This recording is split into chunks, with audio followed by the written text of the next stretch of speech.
One of the challenges of living in a world where there's so much brokenness is that we can miss out on that sense of God's blessing.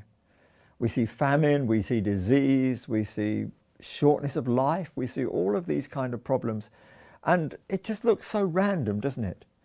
But there was a time back in the Old Testament when God was raising up a nation where he made sure that the connections were very direct.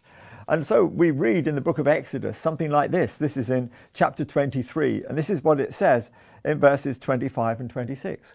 Worship the Lord your God, and his blessing will be on your food and water. I will take away disease from among you, and none will miscarry or be barren in your land, and I will give you a full lifespan. That is so direct. It's almost contractual, isn't it? I contract with you that if you worship me, I will do these things for you. Now, of course, we do need to take hold of the blessings of God. And we do need to believe that God's heart is to bless us. But we do know too that in this fallen world, we can't just go into that kind of contract where we say, I'll do this and you do that. God made that deal with Israel all those years ago.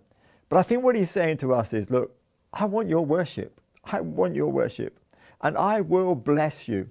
And I know that nations that worship God are blessed, but I also know that there can be challenges. But you know, we need to worship God, and we need to trust him as well.